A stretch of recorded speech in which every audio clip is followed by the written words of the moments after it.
the last two speakers had were really good, and you guys made me remind me of all the feelings I felt when I was in your guys' shoes, as starting as a Simon Scholar.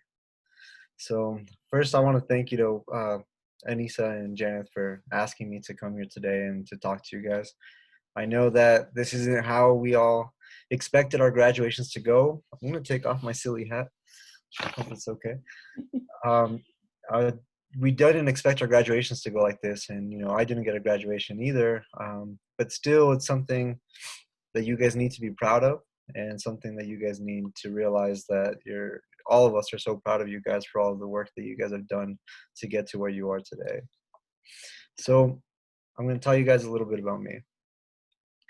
So in 1992, my parents decided they wanted to come to the United States. They're both from small towns in Chihuahua, Mexico. Both come from families that are farmers, coming from the fields where we grow corn, we grow beans, potatoes. Around the time that my parents decided to get together, they lived in Ejido Abraham Gonzalez, Bashiniwa, Chihuahua.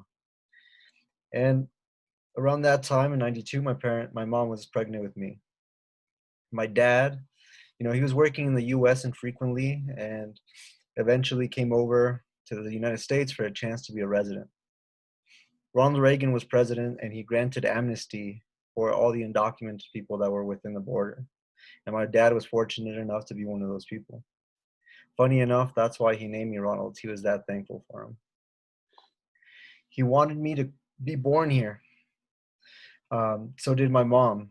And my mom had to convince her family to let her come, but they really didn't want to, because that meant her crossing the Rio Grande, pregnant, knowing that she would be undocumented when she arrived. Why do I tell you all this? I firmly believe that my story begins with theirs. And this is the same way that I gave my speech at the Simon Scholars Banquet many years ago, even if it wasn't that long ago. Talk about the challenges and the uncertainty that my family faced when coming here. And I'm sure that a lot of you have a similar story.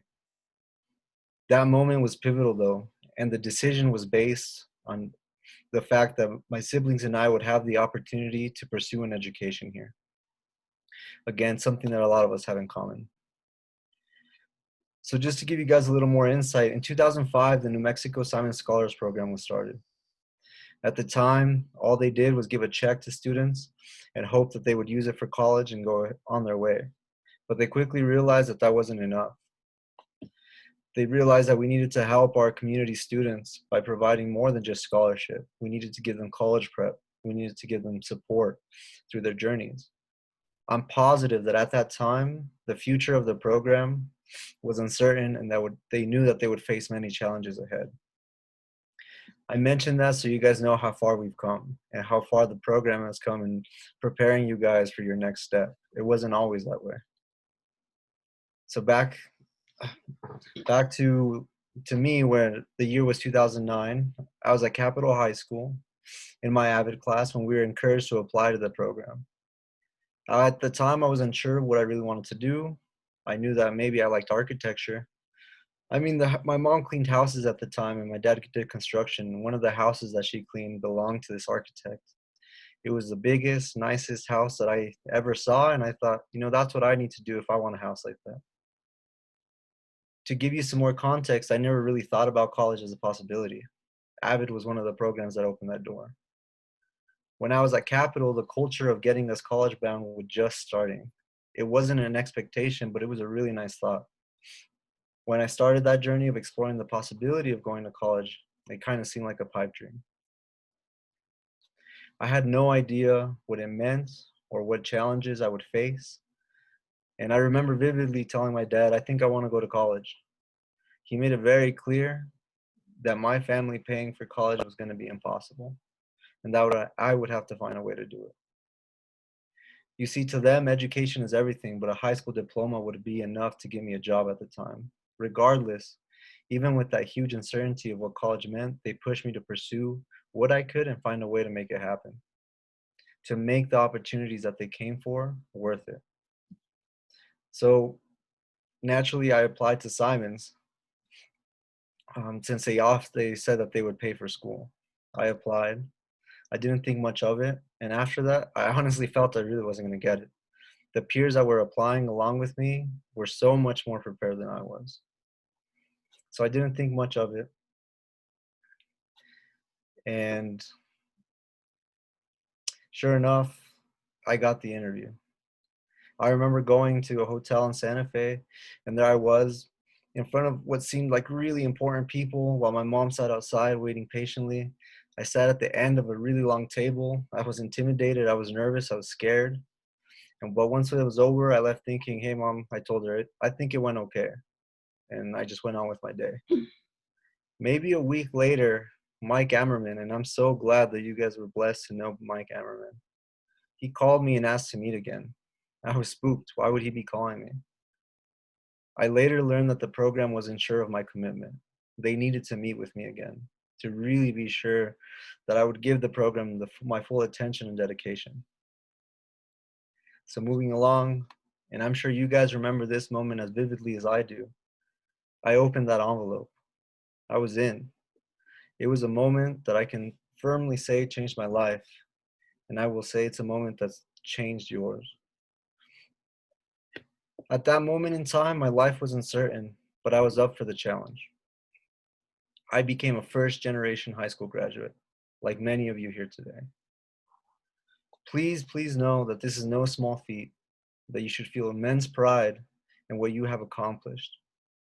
The Simon Foundation, Anissa, Janeth, Mike, all the alumni, all the college students, and especially your community, we are all so, so, so, so proud of you, and you should be too. But I also want you to recognize that it will come with challenges. And the fact is, it's difficult for people like us to navigate the spaces that you're about to enter. At the time, even when I knew that I was headed to UNM, that I was lucky enough to be a BAMD student, that if things went right, I was going to be a doctor, everything still felt uncertain. No one in my family had gone to college. I didn't have any older friends that had gone to college. I was scared that I would fail. All those feelings, they have a name: imposter syndrome. If you've never heard of what it is, the definition of it is that it's a psychological pattern in which one's doubts, one's accomplishments, and it has a persistent internalized fear of being exposed as a fraud. So you keep doubting all of your accomplishments and feeling like you don't belong, you don't belong. Maybe it's a feeling that you've already felt. As you move on to your next step of your academic journey, you'll experience it some more. I hate to say, but it doesn't really go away. But you do learn to handle it better. You deserve to be where you are, and don't let anyone tell you otherwise. You all worked your butts off to get to where you are, and the fact is, our people work harder to be able to have the same opportunities as the majority. And that kind of work ethic is a strength that you can't teach.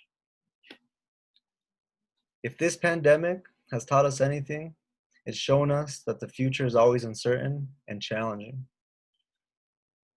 So what can you do about everything that I've talked about?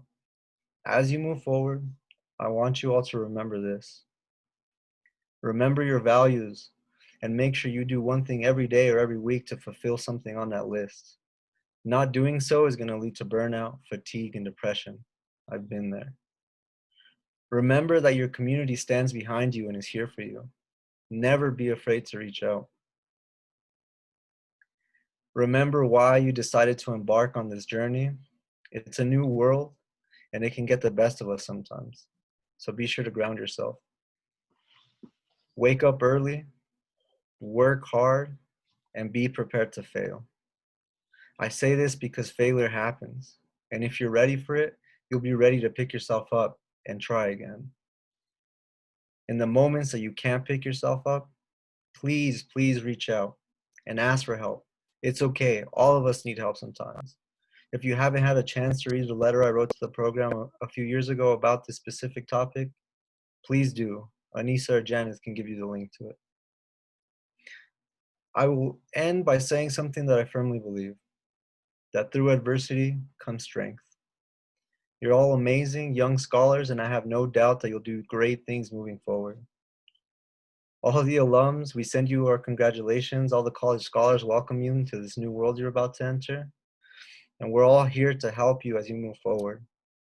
Take the time to say thank you to your parents, to your community, your abuelos, abuelas, tias, tios, anyone that was part of your journey. Be sure to thank them and remind them that you'll come back and you'll be back to continue to serve the community like we have served you. So I'll end with that. Congratulations, guys.